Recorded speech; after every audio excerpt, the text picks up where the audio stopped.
నమస్తే, welcome to our channel. నేను మెస్సిరి. రేవంత్కి మోదీకి మధ్యలో జగన్ టీం మధ్యవర్తిత్వం చేస్తుందా?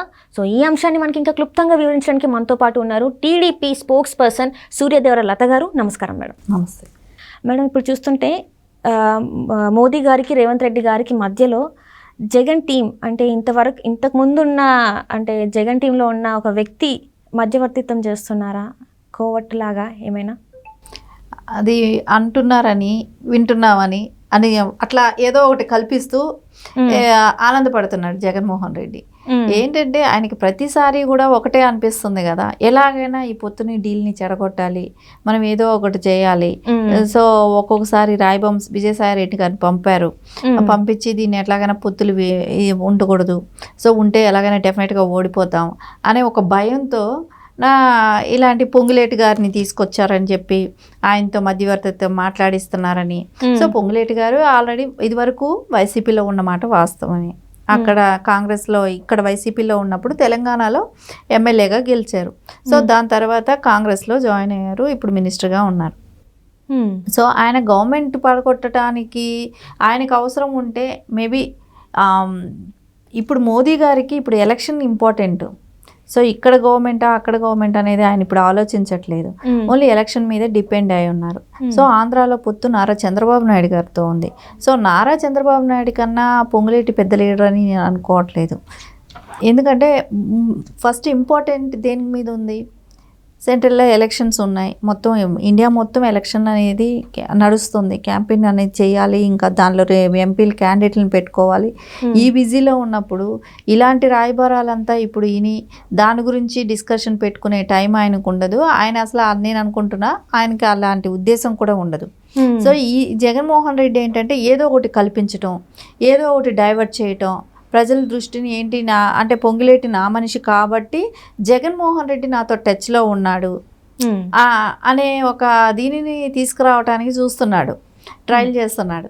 అది అట్లా ఎట్లాంటి అవకాశము లేదు, అలాంటి అవకాశం కూడా రాదమ్మా. ఎందుకంటే నారా చంద్రబాబు నాయుడు గారి ఆయన నిన్న మనం చూసాం, సభ ఎంత సక్సెస్ అయ్యిందో, ఎంత అశేష జనం వచ్చారో. అక్కడ కూడా ఆయన చాలా హ్యాపీ ఫీల్ అయ్యారు ప్రజల స్పందన చూసి కూడా. అలాంటప్పుడు ఈ పొంగులేటి లాంటి వాళ్ళతోనూ మంతనాలు చేస్తున్నారు అనేది ఒక అపోహ మాత్రమే, అలాంటిదైతే ఏమీ అవ్వదు.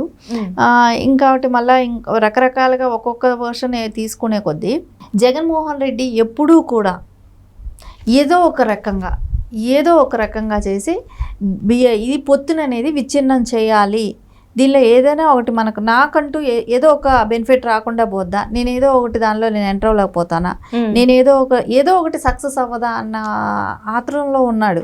ఏం చేయాలో తెలియట్లేదు.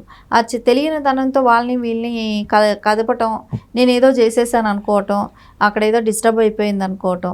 సో ఈ ప్లానింగ్తో ఉన్నాడే కానీ ఆయన పొంగులేటిని పంపించినా ఇంకొకళ్ళని పంపించినా ఏం పంపించినా మోదీ గారు అయితే మటుకు నారా చంద్రబాబు నాయుడు గారి ఒక కూటమి ఉంది, దాని ప్రకారమే వెళ్తుందే కానీ ఇలాంటి వాళ్ళని ఎవరిని ఆయన పట్టించుకునే ఇదిలో లేడు.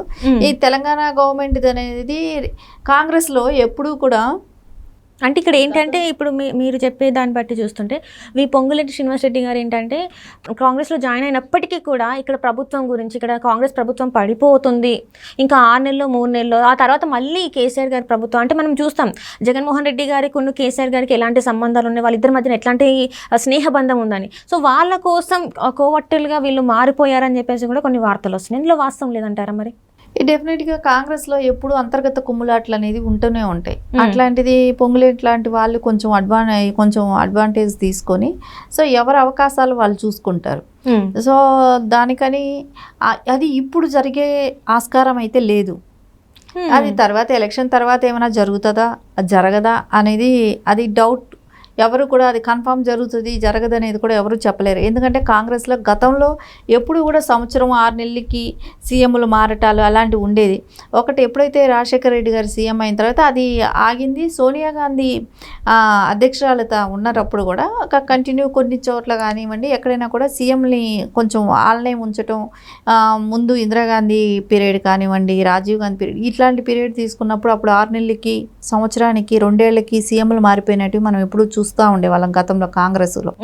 నేను అదే ఫాలో అవుతారేమో, అదే కంటిన్యూ చేస్తారేమో. ఎందుకంటే సోనియా గాంధీ గారు అధ్యక్షులు అయిన దగ్గర నుంచి అలాంటి చేంజెస్ అనేది తగ్గిపోయింది. అదేలాగా రేవంత్ రెడ్డి గారినే కంటిన్యూ చేయొచ్చు కదా. సో ఇప్పుడు 100 రోజుల్లో కూడా అనుకున్న హామీలు నెరవేరాయి.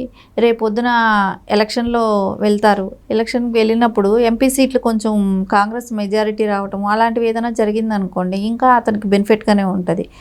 సో నేను అనుకుంటాను ఇప్పటికిప్పుడు అట్లాంటివన్నీ జరిగిపోయేది, అలాంటి ఆస్కారాలు అయితే ఏమీ ఉండదు.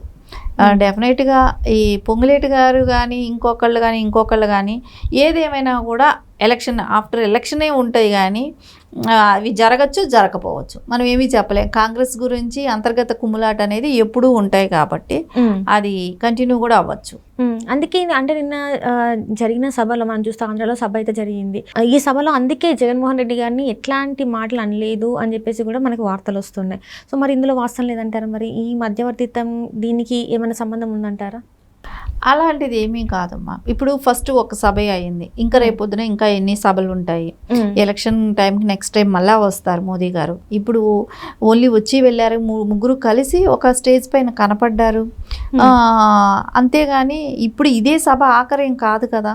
అంటే చాలా మంది ప్రజలు ఏమనుకుంటున్నారంటే వచ్చినప్పుడు ఎందుకు ఇద్దరు ముగ్గురు కలిసి ఒక వేదిక మీద కనబడినప్పుడు ఎందుకు జగన్మోహన్ రెడ్డి గారిని ఇంతవరకే పాలన అనేది మనం చూసాం, అభివృద్ధి అనేది లేదు, అయినా కూడా ఎందుకు ఆయనని టార్గెట్ చేసి మాట్లాడలేదు, తన గురించి ఎందుకు మాట్లాడలేకపోయారని చెప్పేసి వాళ్ళు మాట్లాడుకోవడం జరుగుతుంది. సో మరి ఎలా చూడాలి మరి ఇది అంతా కూడా అమ్మా ఏదో ఒకటి పట్టుకొని లాగటం ఇచ్చేయటం తప్ప కానీ దీనిలో అంత పెద్ద ఇదేం కనపడటం లేదు. అక్కడ అన్నారు కదా ప్రభుత్వ వ్యతిరేక ఓటు ఏది కూడా చీలకూడదు. సో కాంగ్రెస్ కూడా ఇకండి, ప్రభుత్వాన్ని పడగొట్టాలి, కూటమి విజయం సాధించాలి అనేది చెప్తున్నారు కదా, స్పష్టంగా చెప్పారు కదా. అంటే ఇప్పుడున్న గవర్నమెంట్ సరిలేదు కాబట్టి మనం తెలుగుదేశం ప్రభుత్వమే కానీ నారా చంద్రబాబు నాయుడు గారి ఇదే కానివ్వండి, ఇమేజే కానివ్వండి, ఆయన అన్ని దృష్టిలో పెట్టుకునే మాట్లాడారు కదా. ఎక్కడ కూటమిని తక్కువ చేసి మాట్లాడినట్టు, వైఎస్ఆర్ పార్టీని ఏదో నెత్తిన పెట్టుకొని మాట్లాడినట్టు అట్లా ఎక్కడ ఏమీ జరగలేదు కదా. కూటమిని ప్రైస్ చేస్తేనే మాట్లాడారు. అక్కడెక్కడా కూడా ఏమీ తప్పు పట్టాల్సిన అవసరం కూడా లేదు. ఇంకా చాలా సభలు పెడతారు, ఇంకా రావాల్సింది ఉంటుంది. ఇది ఒక్కటితో అవ్వదు కదా, ఎలక్షన్గా ఇంకా టైం ఉంది. సో ఇంకా 2-3 సభలు పెడతారు, అప్పుడు మాట్లాడతారు కదా. తప్పకుండా మాట్లాడకుండా ఎలక్షన్ ఇది మేనిఫెస్టోలో పెట్టినట్టువే కానివ్వండి, ఏం పాటించావు, ఏం చేసావు, ఏం చేయలేదు అనేది కంపల్సరీ ఆ రోజు డిస్కషన్ అనేది వస్తుంది కాబట్టి తప్పకుండా మాట్లాడతారు మోదీ గారైనా.